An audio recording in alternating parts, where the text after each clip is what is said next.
February 14, 2019. ಈ ದಿನಾಂಕ ಕೇಳಿದ ತಕ್ಷಣ ನಮ್ಗೆಲ್ಲರಿಗೂ ಒಂದು ಕರಾಳ ಘಟನೆ ನೆನಪಾಗುತ್ತೆ. ಅದೇ ಪುಲ್ವಾಮಾ ದಾಳಿ. ಬನ್ನಿ, ಇವತ್ತು ಆ ದುರಂತ ದಿನದಂದು ನಿಜಕ್ಕೂ ಏನಾಯಿತು, ಅದರ ಹಿಂದಿನ ಕಾರಣಗಳೇನು, ಮತ್ತೆ ನಮ್ಮ ದೇಶದ ಮೇಲೆ ಅದು ಯಾವ ರೀತಿ ಪರಿಣಾಮ ಬೀರಿತು ಅನ್ನೋದನ್ನ ಆಳವಾಗಿ ನೋಡೋಣ. 40. ಇದೊಂದು ಕೇವಲ ನಂಬರ್ ಅಷ್ಟೇ ಅಲ್ಲ. ಫೆಬ್ರವರಿ 14, 2019ರಂದು ತಮ್ಮ ಕರ್ತವ್ಯದಲ್ಲಿದ್ದಾಗ ನಮ್ಮ ದೇಶಕ್ಕೋಸ್ಕರ ಪ್ರಾಣವನ್ನೇ ಅರ್ಪಿಸಿದ ಕೇಂದ್ರೀಯ ಮೀಸಲು ಪೊಲೀಸ್ ಪಡೆಯ ಅಂದರೆ ಸಿಆರ್ಪಿಎಫ್ನ ವೀರ ಯೋಧರ ಸಂಖ್ಯೆ ಇದು. ನಿಜಕ್ಕೂ 1980ರ ನಂತರ ಕಾಶ್ಮೀರದಲ್ಲಿ ನಮ್ಮ ಭದ್ರತಾ ಸಿಬ್ಬಂದಿ ಮೇಲೆ ನಡೆದ ಅತೀ ದೊಡ್ಡ ಅತಿ ಭೀಕರ ಭಯೋತ್ಪಾದಕ ದಾಳಿಗಳಲ್ಲಿ ಇದು ಒಂದು ಅಂತಲೇ ಹೇಳ್ಬೋದು. ಇದು ಕೇವಲ ಒಂದು ದಾಳಿಯಾಗಿರಲಿಲ್ಲ, ಬದಲಿಗೆ ಈ ಪ್ರದೇಶದಲ್ಲಿರೋ ಭದ್ರತಾ ಸವಾಲುಗಳು ಎಷ್ಟರ ಮಟ್ಟಿಗೆ ಇದೆ ಅಂತ ಇಡೀ ಜಗತ್ತಿಗೆ ತೋರಿಸಿದ ಒಂದು ಘಟನೆಯಾಗಿತ್ತು. ಸರಿ, ಈ ಘಟನೆಯ ಸಂಪೂರ್ಣ ಚಿತ್ರಣವನ್ನ ಅರ್ಥ ಮಾಡ್ಕೊಳ್ಳೋಕೆ ನಾವು ಮೊದಲು ಆ ದಿನದ ಹಿನ್ನೆಲೆ ಏನು ಅಂತ ನೋಡೋಣ. ಆಮೇಲೆ ಹೆದ್ದಾರಿ 44ರ ಮೇಲೆ ದಾಳಿ ಹೇಗೆ ನಡೀತು, ತನಿಖೆಯಲ್ಲಿ ಏನೇನು ಬಯಲಾಯಿತು, ಭಾರತ ಹೇಗೆ ಪ್ರತಿಕ್ರಿಯೆ ನೀಡಿತು ಮತ್ತು ಕೊನೆಯದಾಗಿ ಇವತ್ತಿಗೂ ಅದರ ಪರಿಣಾಮ ಹೇಗಿದೆ ಅನ್ನೋದನ್ನ ಒಂದೊಂದಾಗಿ ಚರ್ಚಿಸೋಣ. ಮೊದಲಿಗೆ ಈ ದಾಳಿಯ ಹಿಂದಿನ ಸಂಕೀರ್ಣ ಪರಿಸ್ಥಿತಿಯನ್ನು ಅರ್ಥ ಮಾಡಿಕೊಳ್ಳೋಣ. ಇದು ಯಾಕೆ ಮತ್ತು ಹೇಗೆ ನಡೆತು ಅಂತ ತಿಳಿಬೇಕು ಅಂದರೆ ನಾವು ಮೊದಲು ಕಾಶ್ಮೀರದಲ್ಲಿರೋ ದೀರ್ಘಕಾಲದ ಸಂಘರ್ಷವನ್ನ ಸ್ವಲ್ಪ ಗಮನಿಸಬೇಕಾಗುತ್ತೆ. ಕಾಶ್ಮೀರ ಸಂಘರ್ಷ ಅಂದ್ರೆ ನಮಗೆಲ್ಲ ಗೊತ್ತೇ ಇರುತ್ತೆ. ಭಾರತ ಮತ್ತೆ ಪಾಕಿಸ್ತಾನದ ನಡುವೆ ದಶಕಗಳಿಂದ ನಡೀತಾ ಇರೋ ಒಂದು ಪ್ರಾದೇಶಿಕ ವಿವಾದ. ಅದರಲ್ಲೂ 1980ರ ದಶಕದ ನಂತರ ಈ ಪ್ರದೇಶದಲ್ಲಿ ಬಂಡುಕೋರರ ಚಟುವಟಿಕೆಗಳು ಜಾಸ್ತಿಯಾಗಿ ಸಾವಿರಾರು ಜನ ಪ್ರಾಣ ಕಳ್ಕೊಂಡಿದ್ದಾರೆ. ಇದೇ ಅಸ್ಥಿರ ವಾತಾವರಣ ಪುಲ್ವಾಮಾದಂತಹ ದಾಳಿಗೆ ಒಂದು ರೀತಿ ವೇದಿಕೆಯನ್ನ ಸೃಷ್ಟಿ ಮಾಡಿತ್ತು. ನೋಡಿ, ಪುಲ್ವಾಮಾ ದಾಳಿ ಅನ್ನೋದು ಒಂದೇ ದಿನ ದಿಢೀರಂತ ನಡೆದ ಘಟನೆ ಅಲ್ಲ. ಅದಕ್ಕಿಂತ ಮುಂಚಿನ ಕೆಲವು ವರ್ಷಗಳನ್ನ ನೋಡ್ರೆ ನಮ್ಮ ಭದ್ರತಾ ಪಡೆಗಳ ಮೇಲೆ ಆತ್ಮಾಹುತಿ ದಾಳಿಗಳು ಹೆಚ್ಚಾಗ್ತಾನೇ ಇದ್ವು. 2015ರಲ್ಲಿ ಗುರುದಾಸ್ಪುರ್, 2016ರಲ್ಲಿ ಪಠಾಣ್ಕೋಟ್, ಉರಿ, ಹೀಗೆ ಒಂದರ ಹಿಂದೆ ಒಂದರಂತೆ ದಾಳಿಗಳು ನಡೀತಾನೇ ಇದ್ವು. ಪುಲ್ವಾಮಾ ಈ ಸರಣಿಯ ಅತ್ಯಂತ ಭೀಕರ ಕೊಂಡಿ ಅಂತ ಹೇಳಬಹುದು. ಸರಿ, ಈಗ ನೇರವಾಗಿ ಆ ದಿನಕ್ಕೆ ಬರೋಣ. ಫೆಬ್ರವರಿ 14, 2019 ಹೆದ್ದಾರಿ 44ರ ಮೇಲೆ ನಿಖರವಾಗಿ ಏನಾಯ್ತು ಅಂತ ನೋಡೋಣ ಬನ್ನಿ. ಅಂದು ಬೆಳಗ್ಗೆ ಸುಮಾರು 3:15ಗೆ 78 ವಾಹನಗಳ ಒಂದು ದೊಡ್ಡ ಸೇನಾ ವಾಹನಗಳ ಸಾಲು 2500ಕ್ಕೂ ಹೆಚ್ಚು ಸಿಆರ್ಪಿಎಫ್ ಸಿಬ್ಬಂದಿಯನ್ನ ಹೊತ್ತು ಜಮ್ಮುನಿಂದ ಹೊರಟಿತ್ತು. 2 ದಿನದಿಂದ ಹೆದ್ದಾರಿ ಬಂದಾಗಿದ್ರಿಂದ ಆ ದಿನ ಬೆಂಗಾವಲು ಪಡೆ ತುಂಬಾನೇ ದೊಡ್ಡದಾಗಿತ್ತು. ಎಲ್ಲವೂ ಸರಿಯಾಗಿಯೇ ಇತ್ತು. ಮಧ್ಯಾಹ್ನ ಸುಮಾರು 3:01ವರೆಗೆ ಪುಲ್ವಾಮಾದ ಲೆತ್ಪೋರಾ ಹತ್ರ ಬಂದಾಗ ಇದ್ದಕ್ಕಿದ್ದಾಗೆ ಒಂದು ಕಾರು ಬಂದು ಸೇನಾ ವಾಹನಗಳ ಸಾಲಿನಲ್ಲಿದ್ದ ಒಂದು ಬಸ್ಸಿಗೆ ಗುದ್ದಿದೆ. ಅದೊಂದು ಅಂತಿಂಥ ಕಾರಲ್ಲ, ಅದೊಂದು ಆತ್ಮಾಹುತಿ ದಾಳಿಯ ವಾಹನ. ಅದನ್ನು ಚಲಾಯಿಸ್ತಾ ಇದ್ದಿದ್ದು ಆದಿಲ್ ಅಹ್ಮದ್ ದಾರ್ ಅನ್ನೋ ಸ್ಥಳೀಯ ಯುವಕ. ಆ ಕಾರಿನಲ್ಲಿ 300 ಕೆಜಿಗೂ ಹೆಚ್ಚು ಸ್ಫೋಟಕಗಳಿದ್ದವು. ಅದರಲ್ಲಿ 80 ಕೆಜಿ ಅತಿ ಅಪಾಯಕಾರಿ RDX ಕೂಡ ಸೇರಿತ್ತು. ಅವರ ಗುರಿ ಸಿಆರ್ಪಿಎಫ್ನ 76ನೇ ಬೆಟಾಲಿಯನ್ ಸಿಬ್ಬಂದಿ ಇದ್ದ ಬಸ್. ದಾಳಿ ನಡೆದ ಕೆಲವೇ ಕ್ಷಣಗಳಲ್ಲಿ ಪಾಕಿಸ್ತಾನ ಮೂಲದ ಜೈಷ್ ಎ ಮೊಹಮ್ಮದ್ ಉಗ್ರ ಸಂಘಟನೆ ಇದರ ಹೊಣೆಯನ್ನ ಹೊತ್ತುಕೊಳ್ಳುತ್ತೆ. ಈ ದಾಳಿಯಲ್ಲಿ ನಾವು ಕಳೆದುಕೊಂಡ ವೀರ ಯೋಧರು ಕೇವಲ ಕಾಶ್ಮೀರದವರಲ್ಲ, ಅವರು ಇಡೀ ದೇಶದವರು. ಉತ್ತರ ಪ್ರದೇಶ್, ರಾಜಸ್ಥಾನ್, ಪಂಜಾಬ್, ಹೀಗೆ ದೇಶದ ಮೂಲೆ ಮೂಲೆಯಿಂದ ಬಂದ ಯುವಕರು. ಅದಕ್ಕೆ ಈ ನೋವು ಇಡೀ ದೇಶವನ್ನೇ ಆವರಿಸಿತ್ತು. ದಾಳಿಯ ನಂತರ ಒಂದೆಡೆ ದೇಶ ದುಃಖದಲ್ಲಿ ಮುಳುಗಿತ್ತು, ಇನ್ನೊಂದೆಡೆ ಉತ್ತರಗಳಿಗಾಗಿ ಹುಡುಕಾಟ ಶುರುವಾಗಿತ್ತು.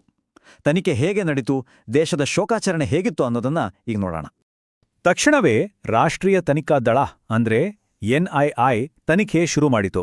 ದಾಳಿಯ ಹಿಂದಿದ್ದ ಸೂತ್ರಧಾರ ಜೈಷ್ ಎ ಮೊಹಮ್ಮದ್ನ ಮೊಹಮ್ಮದ್ ಇಸ್ಮಾಯಿಲ್ ಅಲ್ವಿ ಅಂತ ಗುರುತಿಸಲಾಯಿತು.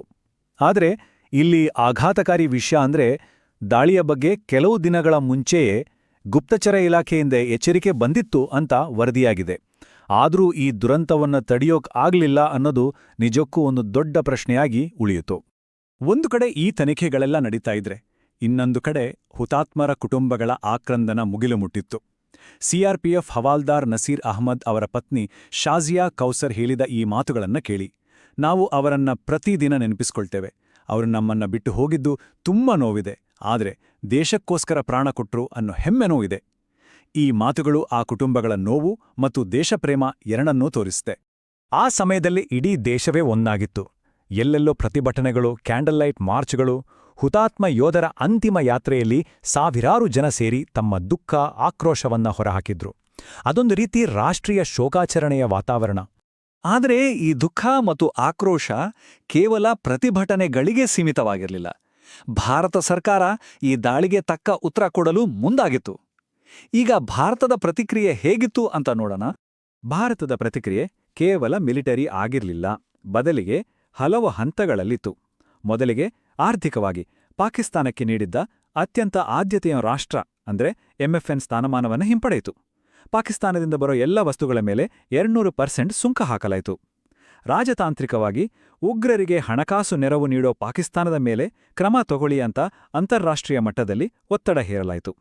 ಆದರೆ ಎಲ್ಲಕ್ಕಿಂತ ದೊಡ್ಡ ಪ್ರತಿಕ್ರಿಯೆ ಸೇನಾ ರೂಪದಲ್ಲಿತ್ತು. ಪುಲ್ವಾಮಾ ದಾಳಿ ನಡೆದ ಸರಿಯಾಗಿ 12 ದಿನಗಳ ನಂತರ ಅಂದ್ರೆ ಫೆಬ್ರವರಿ 26ರಂದು ಭಾರತೀಯ ವಾಯುಪಡೆಯ ಮಿರಾಜ್ 2000 ಯುದ್ಧ ವಿಮಾನಗಳು ನಿಯಂತ್ರಣ ರೇಖೆಯನ್ನ ದಾಟಿ ಪಾಕಿಸ್ತಾನದ ಬಾಲಾಕೋಟ್ನಲ್ಲಿರೋ ಜೈಷ್-ಎ-ಮೊಹಮ್ಮದ್ ಉಗ್ರರ ತರಬೇತಿ ಶಿಬಿರದ ಮೇಲೆ ಬಾಂಬ್ ದಾಳಿ ನಡೆಸಿದ್ವು. ಇದು ಒಂದು ಐತಿಹಾಸಿಕ ಕ್ಷಣವಾಗಿತ್ತು. ಆದರೆ ಈ ದಾಳಿಯ ಬಗ್ಗೆ ಭಾರತ ಮತ್ತು ಪಾಕಿಸ್ತಾನ ಎರಡೂ ದೇಶಗಳು ಬೇರೆ ಬೇರೆ ಕತೆ ಹೇಳಿದ್ವು. ಭಾರತ ಜೈಷ್-ಎ-ಮೊಹಮ್ಮದ್ನ ದೊಡ್ಡ ತರಬೇತಿ ಕ್ಯಾಂಪ್ ಮೇಲೆ ಯಶಸ್ವಿ ದಾಳಿ ಮಾಡಿ ಸುಮಾರು 300-350 ಉಗ್ರರನ್ನ ಕೊಂದಿದ್ದೀವಿ ಅಂತ ಹೇಳಿತು. ಇನ್ನೊಂದೆಡೆ ಪಾಕಿಸ್ತಾನ, ಹೌದು, ಭಾರತದ ಜೆಟ್ಗಳು ಬಡಿದಾಟಿ ಬಂದಿದ್ದು ನಿಜ, ಆದರೆ ಅವರು ಖಾಲಿ ಜಾಗದಲ್ಲಿ ಬಾಂಬ್ ಹಾಕಿ ಓಡಿ ಹೋದ್ರೂ ಯಾರಿಗೂ ಏನೂ ಆಗಿಲ್ಲ ಅಂತ ಹೇಳಿತು. ಈ ವಿಭಿನ್ನ ವಾದಗಳು ಇಂದಿಗೂ ಚರ್ಚೆಯಲ್ಲಿದೆ.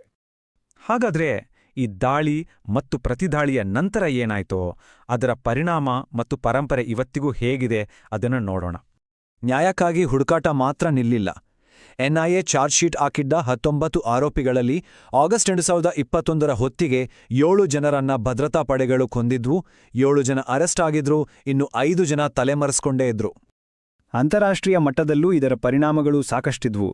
ಭಾರತದ ಬಹುದಿನಗಳ ಬೇಡಿಕೆಗೆ ಮಣಿದು ವಿಶ್ವಸಂಸ್ಥೆ ಜೈಷ್-ಎ-ಮೊಹಮ್ಮದ್ನ ಮುಖ್ಯಸ್ಥ ಮಸೂದ್ ಅಜರ್ನನ್ನ ಜಾಗತಿಕ ಭಯೋತ್ಪಾದಕ ಅಂತ ಘೋಷಿಸಿತು. ಹಾಗೆ FATF ಸಂಸ್ಥೆ ಪಾಕಿಸ್ತಾನವನ್ನ ತನ್ನ ಬೂದುಪಟ್ಟಿಯಲ್ಲೇ ಮುಂದುವರಿಸಿತು. ಇದೆಲ್ಲದರ ಜೊತೆಗೆ ದಾಳಿಯ ನಂತರ ಭಾರತದ ಕೆಲವು ಕಡೆ ಕಾಶ್ಮೀರಿಗಳ ಮೇಲೆ ದ್ವೇಷದ ಘಟನೆಗಳು ನಡೆದಿದ್ದು ಕೂಡ ಒಂದು ಬೇಸರದ ಸಂಗತಿ. ಕೊನೆಯದಾಗಿ ಪುಲ್ವಾಮಾ ದಾಳಿ ಅನ್ನೋದು ಕೇವಲ ಒಂದು ಘಟನೆಯಾಗಿ ಉಳಿದಿಲ್ಲ. ಇದು ನಮ್ಮ ದೇಶದ ಭದ್ರತೆ, ನಮ್ಮ ರಾಜತಾಂತ್ರಿಕ ನಿಲುವುಗಳು ಮತ್ತು ಎಲ್ಲಕ್ಕಿಂತ ಮುಖ್ಯವಾಗಿ ನಮ್ಮ ವೀರ ಯೋಧರ ತ್ಯಾಗವನ್ನ ನಾವು ಹೇಗೆ ಸ್ಮರಿಸ್ಕೊಳ್ಬೇಕು ಅನ್ನೋದರ ಬಗ್ಗೆ ಗಂಭೀರ ಪ್ರಶ್ನೆಗಳನ್ನ ಎತ್ತುತ್ತೆ. ಒಂದು ದೇಶವಾಗಿ ಸಂಘರ್ಷದ ಈ ಸಂಕೀರ್ಣತೆಗಳನ್ನು ನಿಭಾಯಿಸಿಕೊಂಡು ಪ್ರಾಣತ್ಯಾಗ ಮಾಡಿದವರನ್ನು ನಾವು ಹೇಗೆ ಸ್ಮರಿಸ್ಕೊಳ್ಬೇಕು? ಇದು ನಾವೆಲ್ಲರೂ ಯೋಚಿಸಬೇಕಾದ ಪ್ರಶ್ನೆ.